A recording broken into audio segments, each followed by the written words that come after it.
আসসালামু আলাইকুম। আজ জুলাই মাস। ছাত্র আন্দোলনের 1 বৎসর পূর্ণ হতে চলেছে এবং আওয়ামী লীগের পতনের মাস বললেই চলে। জুলাই থেকে যদিও আন্দোলন শুরু হয়েছে, কি ধরা যাচ্ছে যে আন্দোলন যেহেতু জুলাই থেকে শুরু হয়েছে তাদের পতনের মাসে বলা যেতে পারে।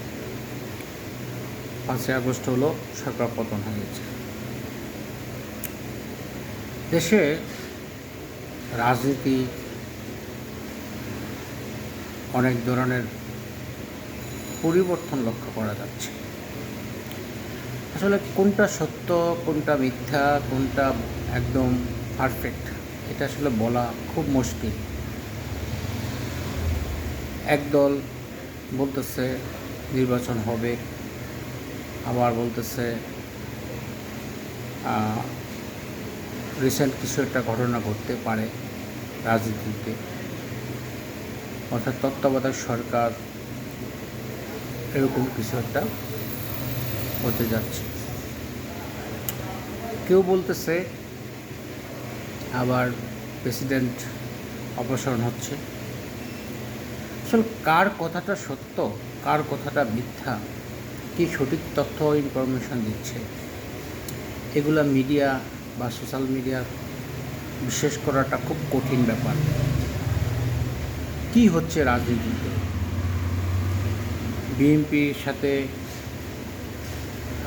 ডক্টর ইউনূস স্যার যে লন্ডনে বৈঠক করেছেন, তার মাধ্যমে বলেছেন ফেব্রুয়ারিতে নির্বাচন হতে পারে। কেউ বলছে এই নিয়মে নির্বাচন হবে, কেউ বলছে এই নিয়মে নির্বাচন হবে, এটা হবে সেটা হবে। আচ্ছা, জনগণের মতামতটা কী? জনগণ কী চায়? যারা রাজনীতি করেন, যারা দেশ চালাচ্ছেন, তারা কি জনগণের কোনো কথা শুনছেন, নাকি জনগণ তাদের কথা, রাজনীতির কথা শুনতেছে? একজনে আরেকজনকে, রাজনীতি এমন একটি চক্র রাজনীতি হয়ে গেছে, একজনের পক্ষে আরেকজনের বিপক্ষে এইভাবে চলতেছে। কিন্তু আসলে সত্য বাস্তবতা কী, এটা কেউ বলতে পারে না। তবে কী হবে তাও বলতে পারে না। দেশের পরিস্থিতি কী হবে এটাও এখন কেউ সঠিকভাবে বলতে পারছে না।